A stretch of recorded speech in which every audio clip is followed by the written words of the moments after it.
Good morning and good afternoon, depending on where you're joining from across the country. My name is Michael Johnny. I am one of the co-hosts today. Appreciate you making the time. I am manager of York University's Knowledge Mobilization Unit, and along with my co-hosts, we're excited to present today's webinar around leadership for knowledge mobilization. I am enduring some bandwidth problems, which, of course, that's just the way the world works, right? So I am going to turn my video off to protect this as best I can. I will start with a land acknowledgement, and I am joining from Burlington, Ontario, the northwest shores of Lake Ontario. Burlington, as we know it today, is rich in history and modern traditions of many First Nations and the Métis. From the Anishinaabe to the Haudenosaunee and the Métis, our lands spanning from Lake Ontario to the Niagara Escarpment are steeped in Indigenous history. The territory is mutually covered by the Dish with One Spoon Wampum Belt Covenant, an agreement between the Iroquois Confederacy, the Ojibwe, and other allied nations to peaceably share and care for the resources around the Great Lakes. We would like to acknowledge that the land on which we gather is part of the treaty lands and territories of the Mississaugas of the Credit. I will also add a personal note. It is my belief personally that reconciliation is really the responsibility of all of us who are non-Indigenous here within Canada. So the opportunities to learn about some of the teachings around where we're each from, the treaty, and really our relationships with the land is something for us to explore individually.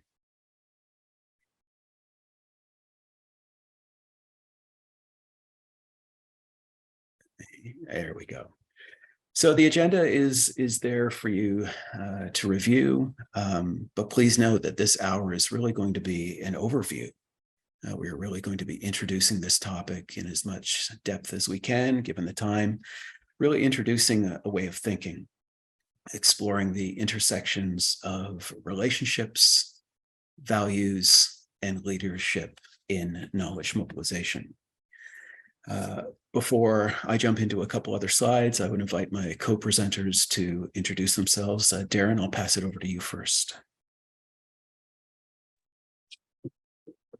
Wonderful, wonderful. Thank you very much, Michael, and welcome everyone. I'm very grateful to have the opportunity to be here today and be part of this dialogue. My name is Darren Levine, and I'm a consultant supporting individuals and organizations to reimagine possibilities in today's changing landscape. Through leadership education, strategy development and strategic planning, and grant and proposal writing, I support organizations to secure critical funding while cultivating workplaces that inspire and engage, where all members can discover their creative potential and exercise their leadership for innovative change.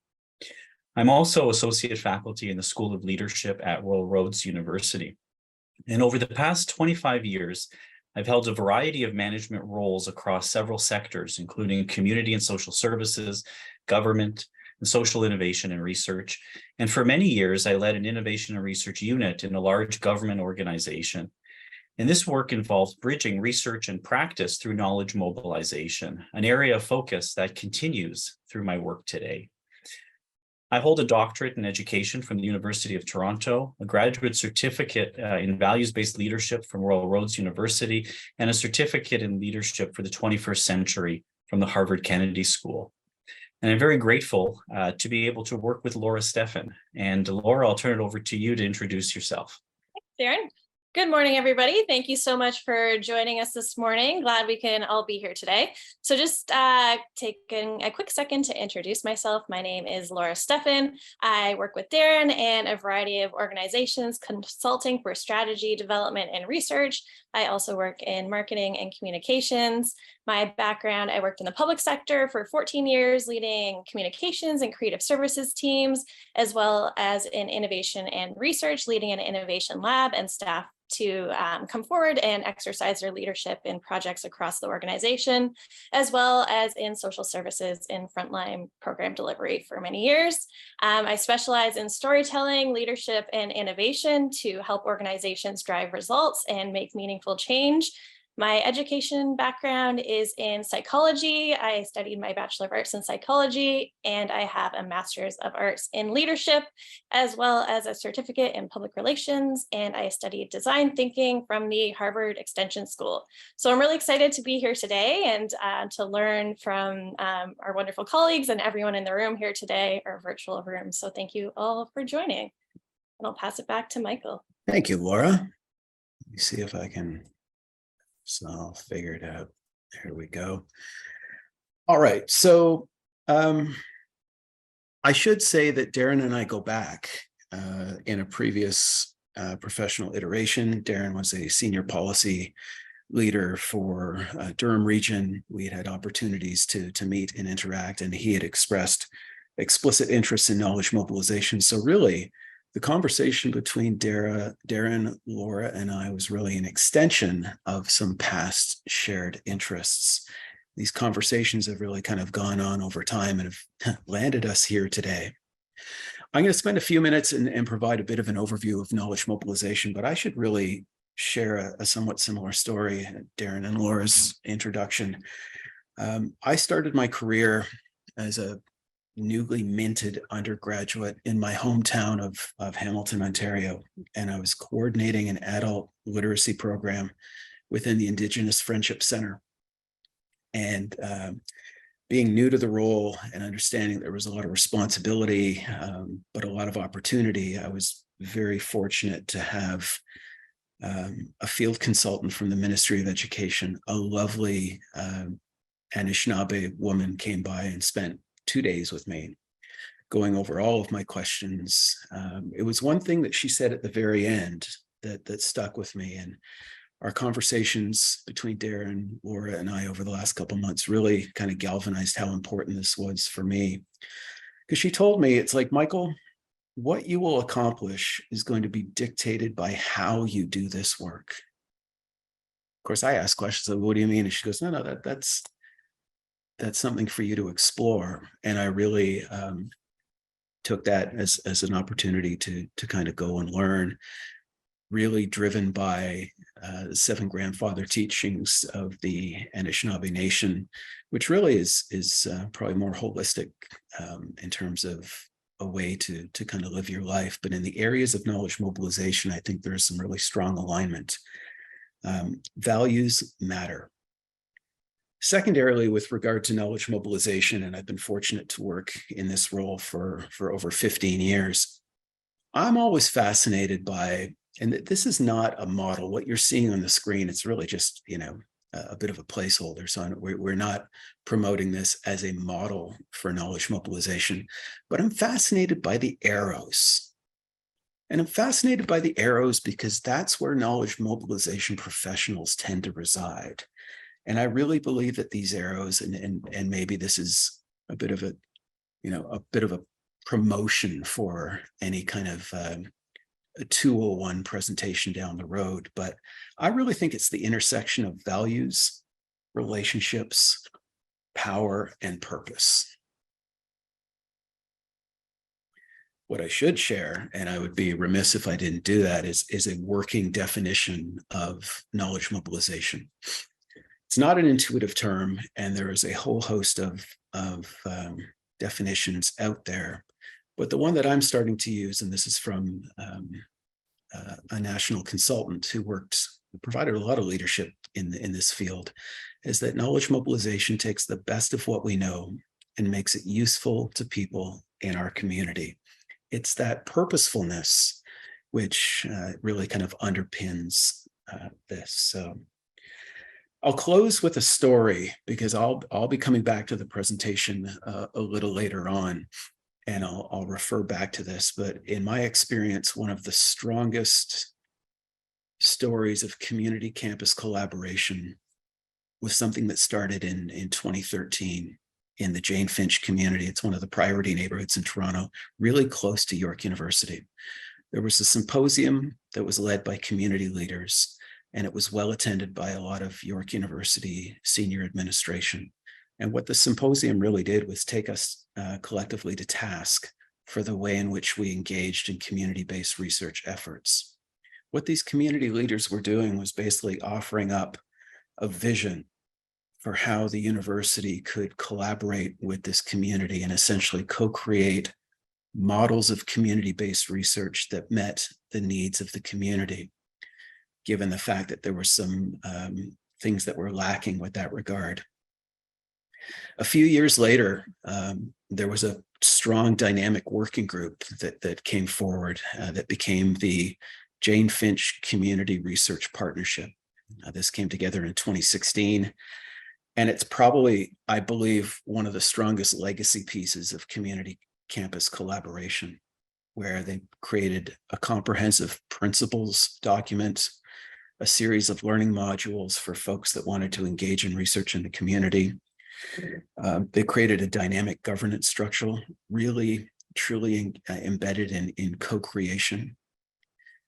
There's resources. They're also embarking in creating a community ethics protocol, which would align to the university's ethics office. And the university invested in catalyst grants. So these are seed grants between community and campus to explore research opportunities. So while it's taken a decade, it's a very rich legacy. And again, I will come back to that, but I will pass things off. Thank you very much, Michael, and thank you for sharing that very powerful story.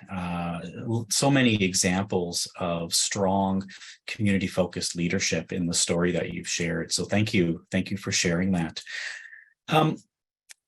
I believe that before we can engage in dialogue about leadership, it's important that we're in alignment and looking in the same direction about what we mean when we say leadership. Leadership is a concept for which there is no single definition. There are many theories, many perspectives, many approaches, many practices, but not a single agreed upon universal definition.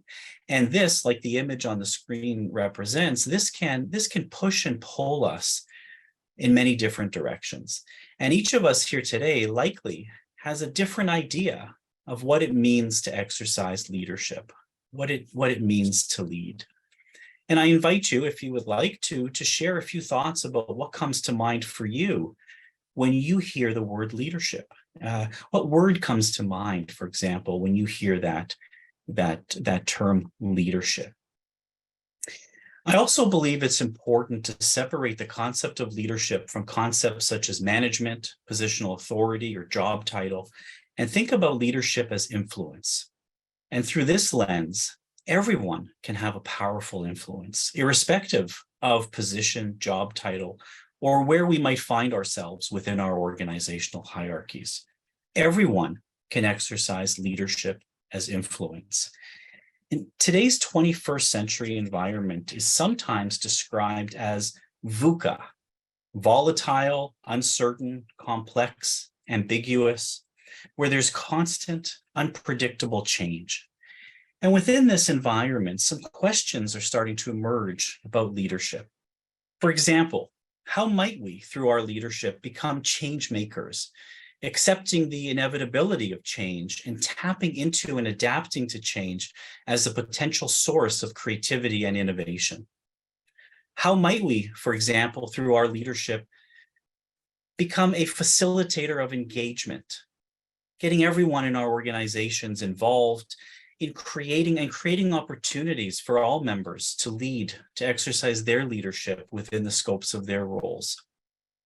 And how might we, for example, through our leadership, become a leader as host, utilizing our leadership to invite and hold the space for dialogue and leadership through humility, recognizing that in today's rapidly changing world, no one of us can have all the answers to every situation that may arise, but recognizing that each of us holds a critical piece of a potential solution and that we must put our pieces together for breakthrough ideas. Michael, I'm wondering if you can advance the slide. One definition that I believe aligns well with these types of questions and with today's focus on knowledge mobilization is that leadership is an influence relationship among leaders and followers who intend real changes and outcomes that reflect their shared purpose. And I'd like to draw attention to certain parts of this definition. Michael, I'm wondering if you can move to the next slide, please. The first is this idea of an influence relationship. Leadership is in many ways about cultivating relationships where we influence one another. And we will explore further this morning the many ways that relationships are at the heart of knowledge mobilization, and that cultivating and sustaining relationships is critical to leadership for knowledge mobilization. The focus on leaders and followers. Within knowledge mobilization, there are times when we are stepping into our leadership and times when we are stepping into our followership. As we work together with others, we work together with partners to bridge research and practice. And a focus on real change and outcomes and shared purpose. Always staying focused on the why. What is the change we're working towards and the shared vision and purpose we're working to achieve? Key areas of focus for knowledge mobilization as we work with partners, often across organizations, across sectors, and contexts towards research impact. Michael, I'm wondering if you can advance the slides. Absolutely. Yes. There we go. Sorry. Wonderful. And I'll turn it over to Laura. Thanks, Darren. So as Darren mentioned, when we have that shared purpose, it's important that we recognize all the different perspectives that we all bring. And when I take a look here in the chat, I can see there's so many different perspectives, and we just have a few examples on the slide. Whether you're coming from academia, which there's a bunch of you today, from community organizations, from government organizations, from the private sector, or a whole list of other perspectives, it's important that we recognize all the voices. And when we come together to do this type of knowledge mobilization work, and we work to have research-informed practice and practice-informed research, we want to make sure that we are recognizing and listening to all of the voices in the room. And I saw in the chat as well, someone mentioned listening as part of leadership and what leadership means to them. And when we are bringing together our unique backgrounds and experiences, it's important to come at it from a place of empathy and a place of listening, and recognizing that we all do bring our own unique community goals and our own unique experiences and ideas to the room. And it's only when we have all of those ideas that we can step forward and have the best possible impact when we're trying to do this type of work, and more generally work collaboratively across different sectors and different organizations. And we all, whether you're coming from government and you're trying to implement some new policies, or perhaps community organizations or private organizations trying to understand research and put it into practice, or from an academic lens, you're trying to complete research and have that put into practice through the community lens. It's when we come together and find those shared goals and those shared purposes that we can move forward. Can we move to the next slide, please? So when we think about different perspectives, it can be, whether we're looking at our academic perspectives and our community perspectives, or switching that with wherever you're coming from. It's about that place in that middle, those shared purposes, those shared goals, and coming together in alignment that we're able to move forward.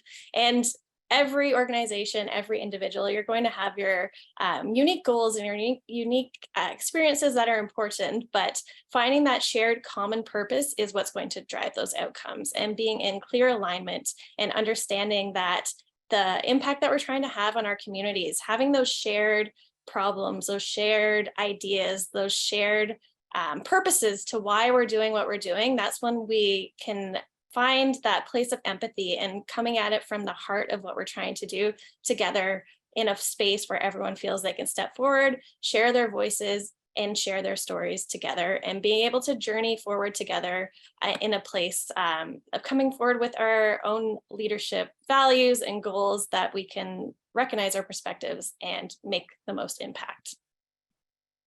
With that, I will turn it to Darren to continue forward. Thank you very much, Laura. And as we think about the intersection of where partners' perspectives, considerations, goals, desired outcomes come together, and we think about that as the foundation of our leadership, and it's important to consider the question, how might our leadership become a catalyst towards cultivating the influence, relationships, and focus on shared purpose, outcomes, and change that are critical for knowledge mobilization. And I believe it's important to start with a focus on service and values. As we work with partners across organizations, sectors, and contexts, I believe knowledge mobilization is in many ways about being in service to one another to support the achievement of meaningful change and outcomes. So what does it mean to lead through a service orientation and to be in service to one another? As we balance our goals with those of our partners, with those of the community that we're working to serve, the principles of servant leadership, I believe, become important. Principles such as those that have already been emerging through the chat this morning. Principles such as listening, particularly listening to understand through empathy. Conceptualization, working together to conceptualize future possibility and potential. Stewardship, balancing a focus on both process and people as we guide and journey together with others through the knowledge mobilization process. And building community, fostering a sense of togetherness, a sense of unity, a sense of we-ness, that we're in this together and we need one another's expertise and experience to succeed. And as we step into service to one another, I believe a focus on shared values becomes important. Taking time to understand and discover what we and our partners and the community that we're serving believe to be important, not just in the goals we're working towards, but how we will work together. How will we come together as a community in community? What values will anchor and guide us as we work together? And how often do we take the time to consider and ask these questions as a foundation to work together for knowledge mobilization? And as we exercise our leadership through a service and values-focused orientation, I believe we are creating the conditions for the creativity and innovation to emerge for knowledge mobilization to be possible. Michael, I'm wondering if you can advance the slides. And I'll turn it over to Laura to delve a little more deeply into creativity and innovation. Perfect. Thanks, Darren. So as Darren mentioned, when we're creating that space, creating those environments where people feel safe to step forward and to create and innovate and make change, it's when we're able to make that true impact and to try something new and to work together and collaborate in ways that wouldn't have been possible otherwise. So this is really where our new ideas and our potential can come to life, and we can step forward and lead through different methods and aspects. And one of the different innovation methods that I wanted to recognize today is specifically human-centered design, which is when we think about all these concepts, we think about listening, we think about empathy and stepping forward together to create and try something new.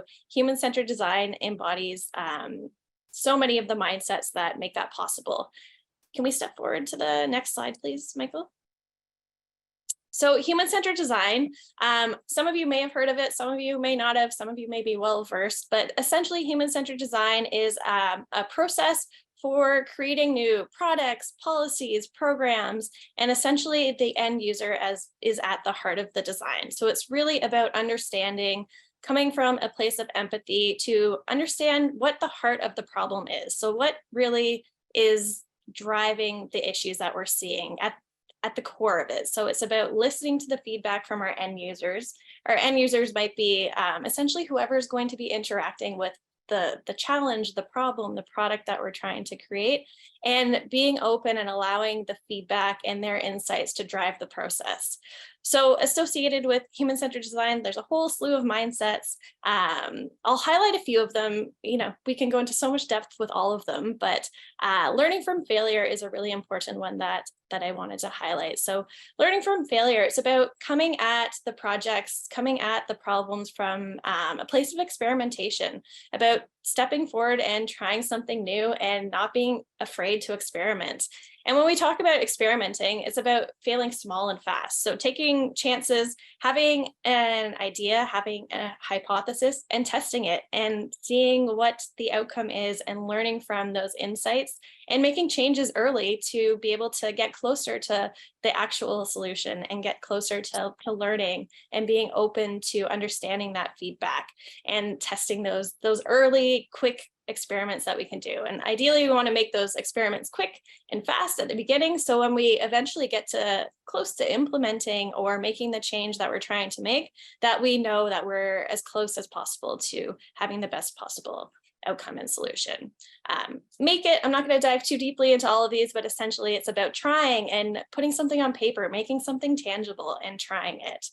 Creative confidence is another one that is a huge concept that we're not going to go too deeply into, but definitely a future topic we can talk more about. But the idea that everyone is creative, and some of us might think I'm not creative. That's those people over there. But it's about stepping forward with our own creativity and our own strengths that we all bring.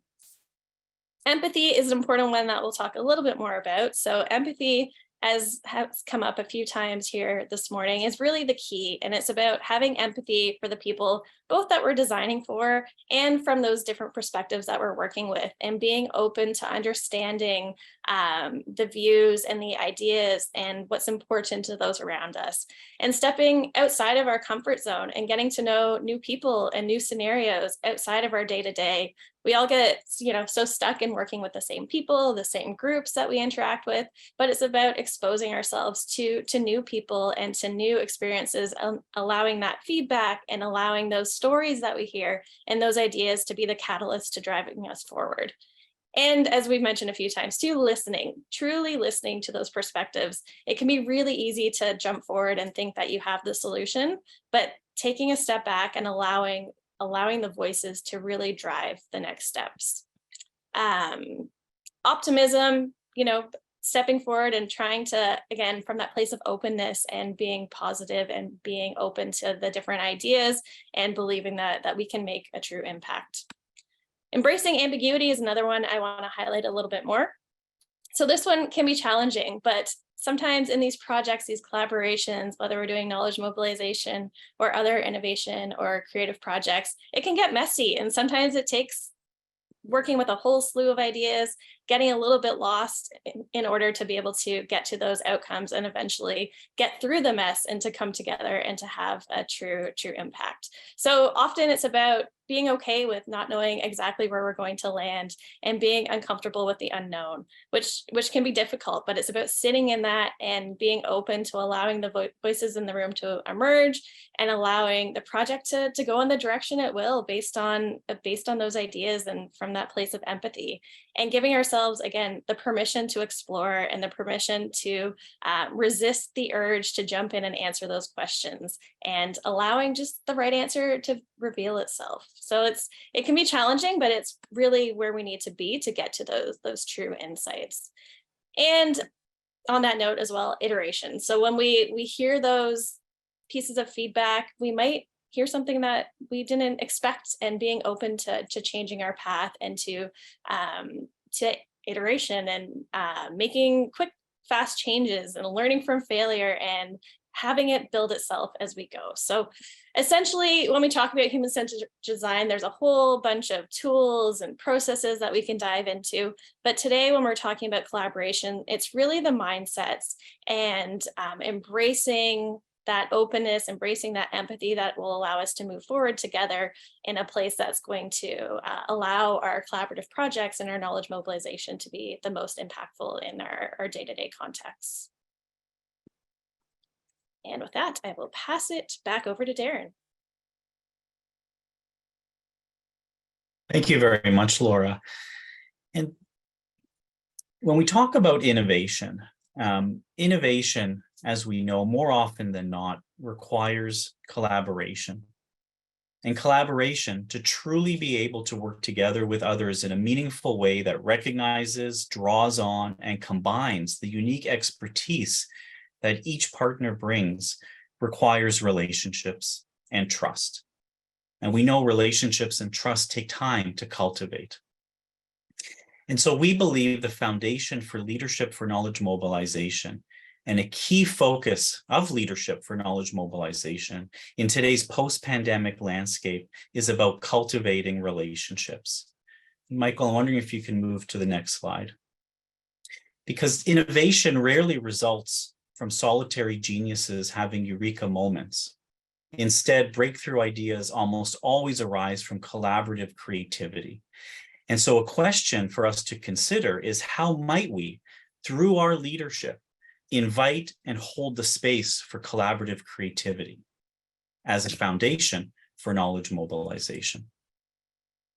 And with that, Michael, I'll turn it back to you. Thank you very much, Darren and Laura. All right. Wow, this is a bit of a slide, isn't it? So for those that are familiar in knowledge mobilization circles, you may be aware of this. Unlike that first slide when I started chatting, this actually is a knowledge mobilization framework, a knowledge mobilization model. If you've been participating in Mobilize U, 2 weeks ago, there was a talk there, and we know that there is a whole host of models and frameworks. This one is called the Co-Produced Pathway to Impact.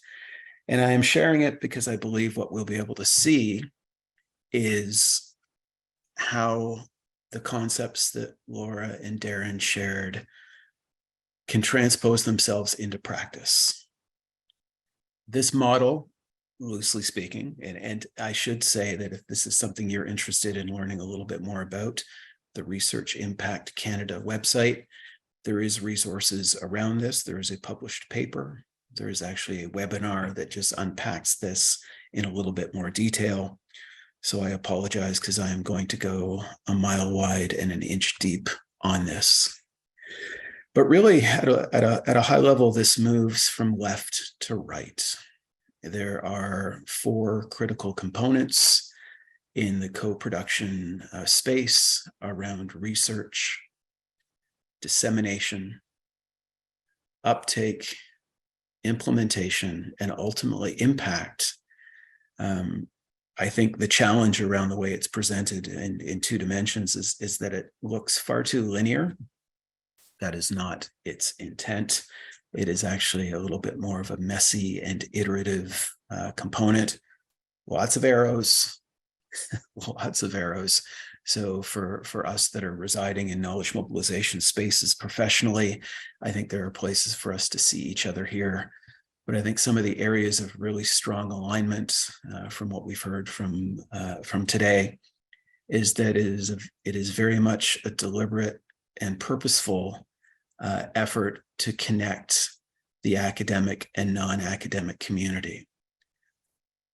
If we go back to the example I shared earlier around the creation of the Jane Finch Community Research Partnership, and it's a little less about a specific research project, but more the structuring of a systems-based relationship, I still think there's opportunities to see that here. The community took a leadership role in engaging with the university to say that we need to reshape and redefine the relationships to enable research. And based on the whole host of activities which the Jane Finch Community Research Partnership have proposed over the years, they're really trying to help facilitate these processes in as smooth and seamless a role as possible, both within in very specific individual interventions, but also at a systems level. The arrows, these really provide the opportunities to explore the intersections between leadership, responsibility, values, purpose, and process. And as I reflect back on my practice, I know that I'm actively engaged up to literally about the middle of this diagram. When we get to uptake, there's often a very subtle, and I would hope it's a bit more explicit, but a bit of a baton pass between researchers with whom I collaborate and their non-academic partners. But it is still a purposeful process.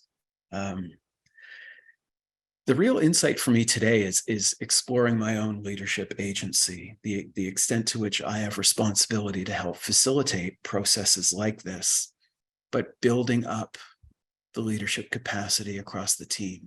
Maybe it's a little easier because knowledge mobilization in its early days was not an intuitive term. So it was like, all right, let's introduce something collectively where we can effectively move across this system to affect positive change.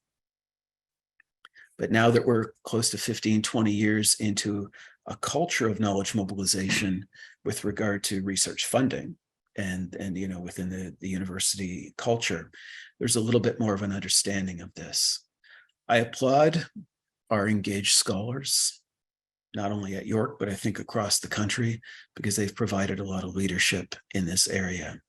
I think they intuitively understand that if there is going to be success, if there is going to be impact, that within a co-production model, these are some of the conditions that need to take place to enable that.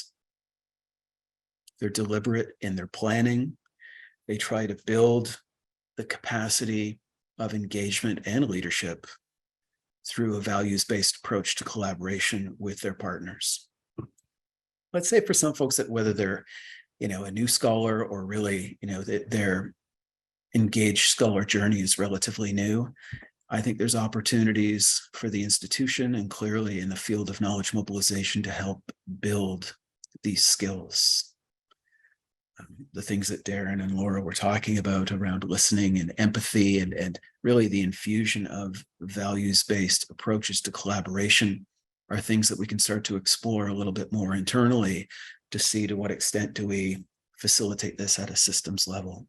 And again, I really applaud those community leaders back in 2013 because they took let's say a calculated risk to come up to the university community and say, this isn't working for us. We need to redefine and reshape our relationships so that the work we're doing together can have greater impact.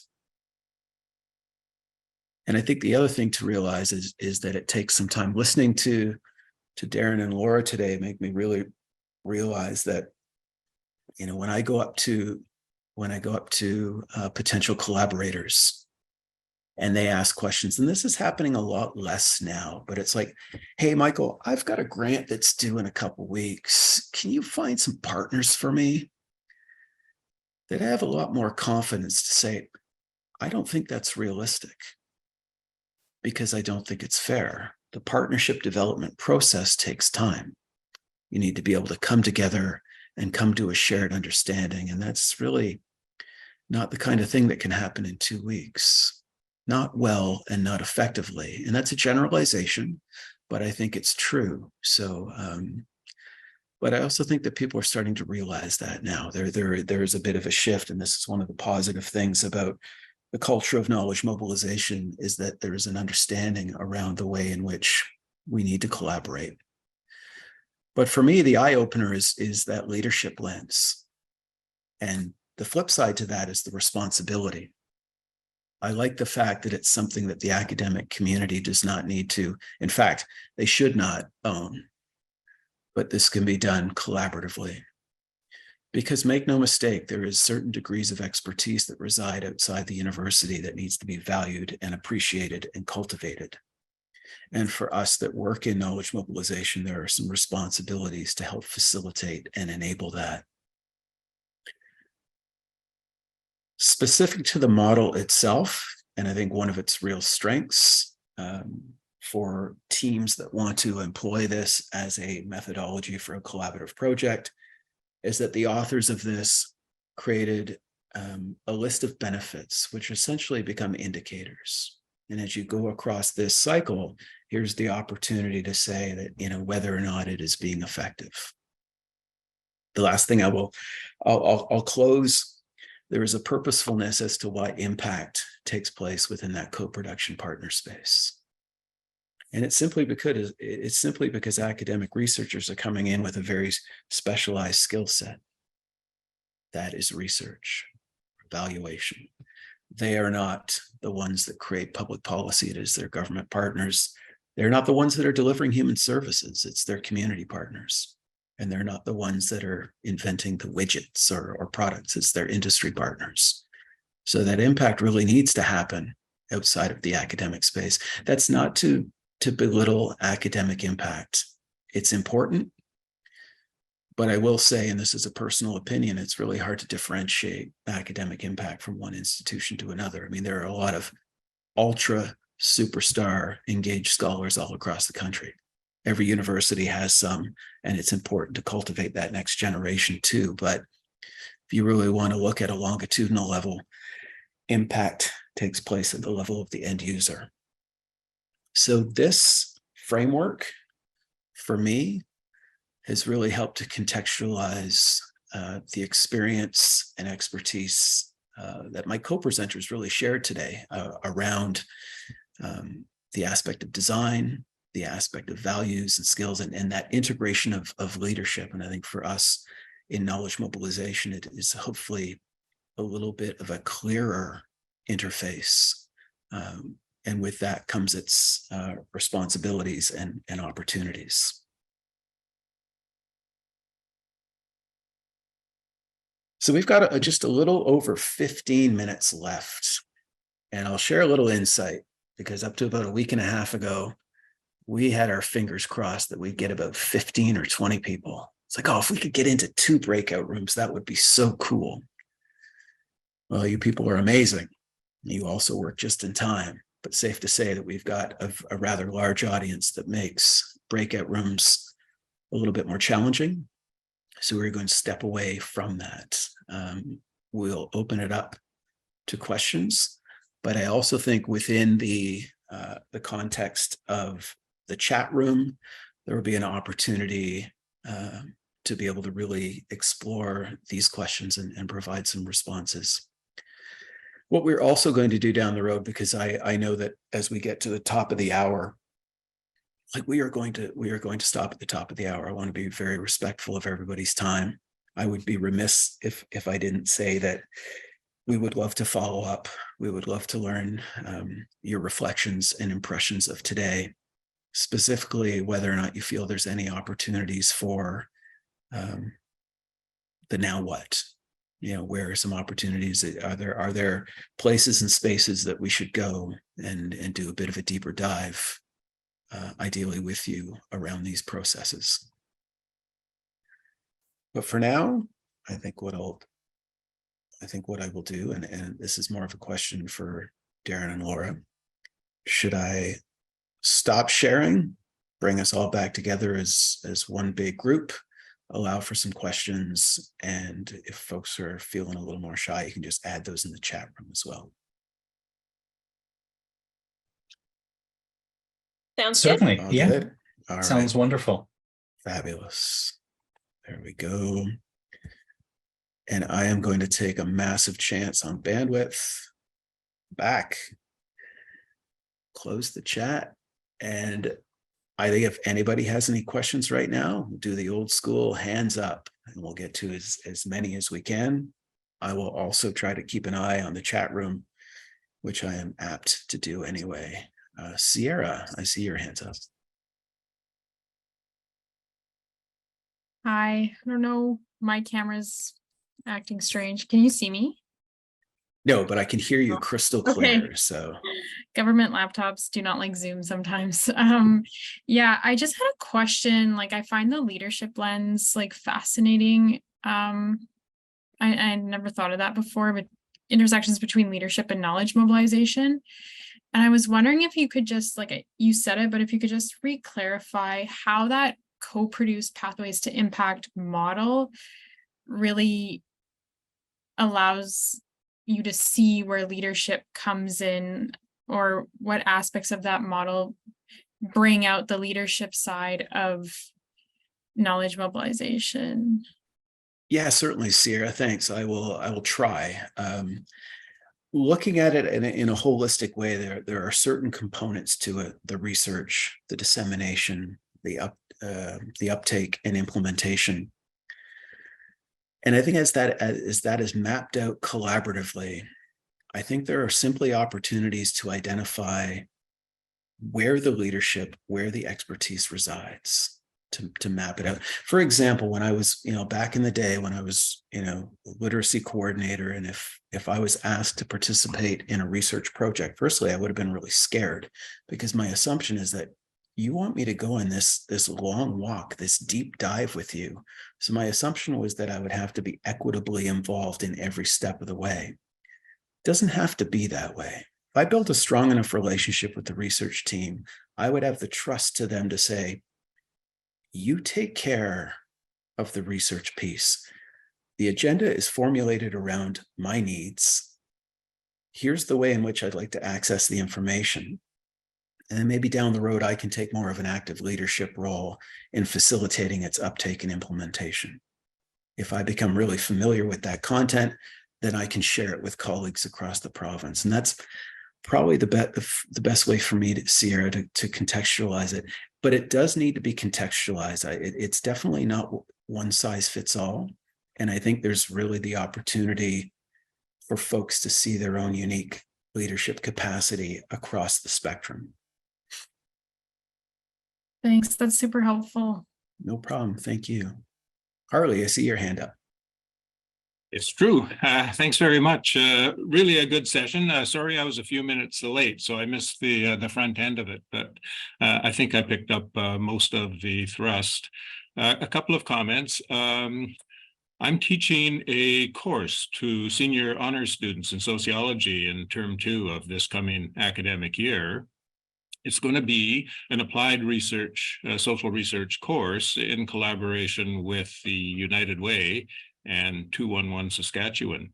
You've given me some new ideas or new perspectives that I'd like to follow up on, not right here, right now, but in a timely fashion, related to having one of the objectives of the course be focused on the human design and the leadership for students, right? So I'm thinking of this course basically as a capacity building on the part of students, but also leadership development after having listened to some of the ideas here, organized around the idea of human design. So I just want to say that, and to say I'd like to follow up so I can sort of explore those ideas in a little bit more depth.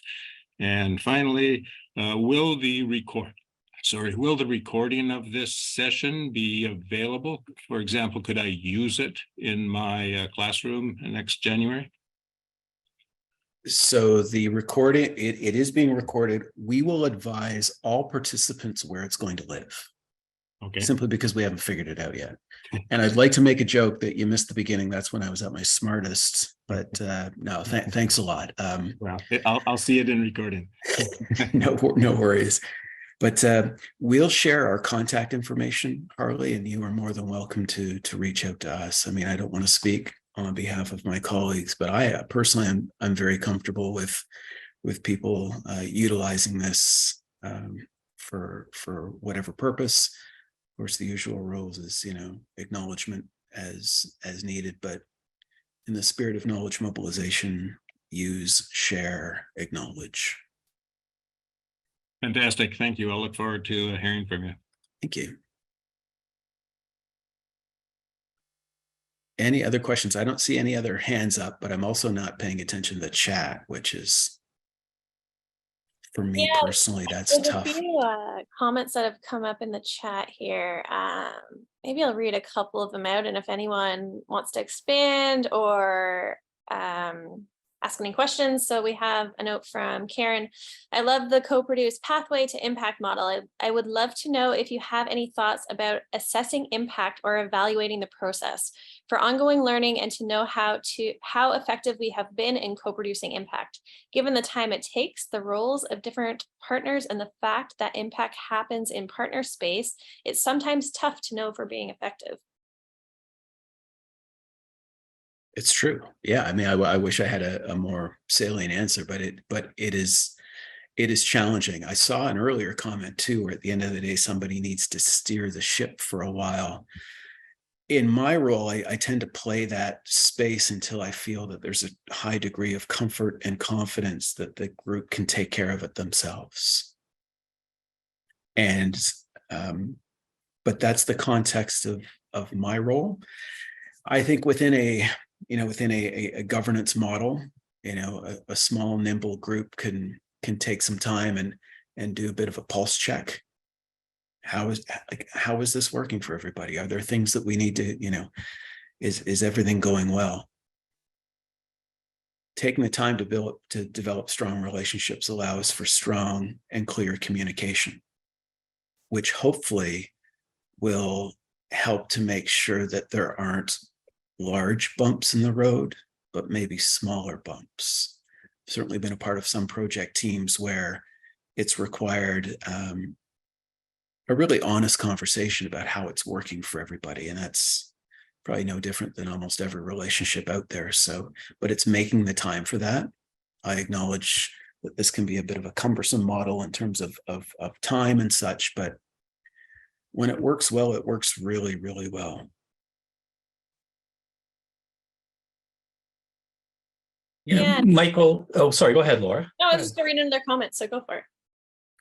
Yeah, just wanted to pick up on what you had shared and sort of this idea of that someone has to steer the ship. Absolutely true. I think one of the questions that arises is as we think about the model that you've shared, Michael, and the knowledge mobilization journey that is illustrated.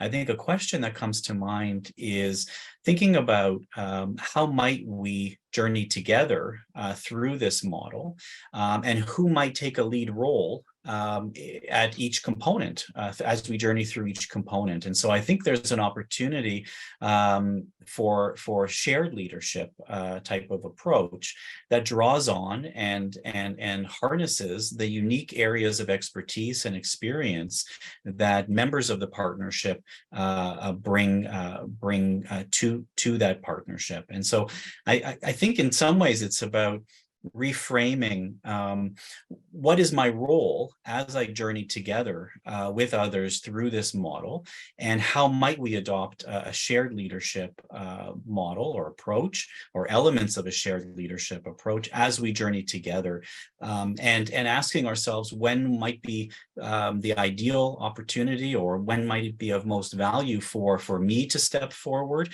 and step into my leadership in a more fulsome way. When might I step back and create opportunity for others to step into their leadership, and I may take on more of a followership role.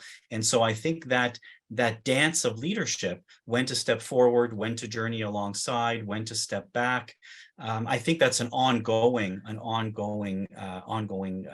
question and an ongoing element of journeying together with others through the model that you've shared. Just wanted to highlight that. I'm not sure if others agree or disagree or see it differently, but just want to thank you for that comment and question.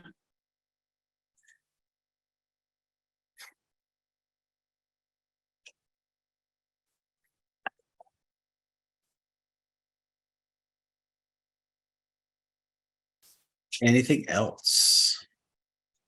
Of course, Yeah, there's another question in the chat here from Liz. I'm curious to hear how your thinking around leadership links to or draws on feminist theory and leadership models.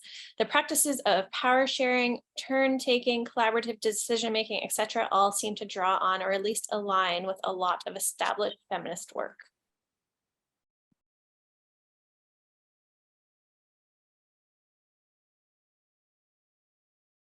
I'll jump in quickly. I'm in the midst of typing a response, and I'll paraphrase it and say, I wish I really had a smart answer. But to your point, Liz, I think there are opportunities for us to pause and reflect and draw from our own collective experiences to see, because I introduced indigenous knowledge, indigenous ways of thinking to kind of ground my perspectives and practice. And I think it may be the same for a lot of us. So subsequent conversations, and if this is going to kind of progress to any kind of 201 space, there could be opportunities for thinking, or how can we borrow and adapt and modify from the work of others. But I really appreciate the question.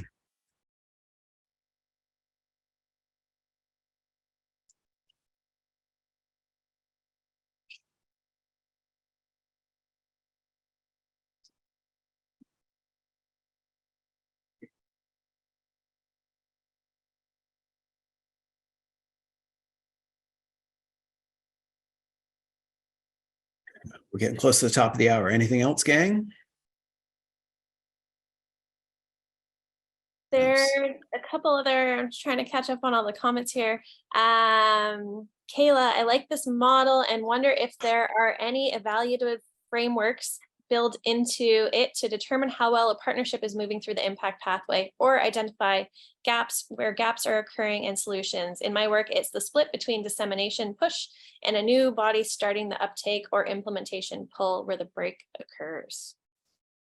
So unfortunately, we don't have the co-author of this co-produced pathway with us today.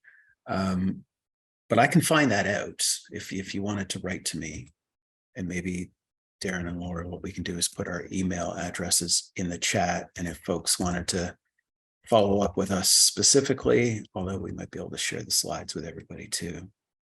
But that's an excellent question. I know, because it's been around for a little while now.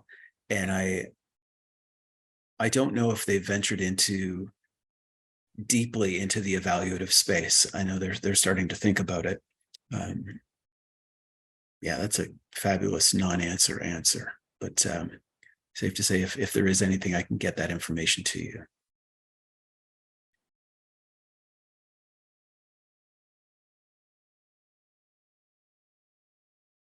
Unless I missed any questions in the chat, I believe that was it, unless anyone had any final thoughts before we close today.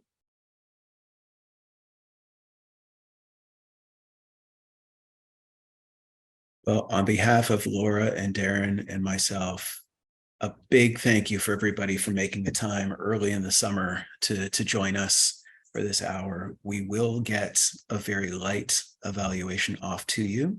We will also let you know where you can find the recording should you want to share it and utilize it in the future. We are just so grateful for everybody's time and contributions.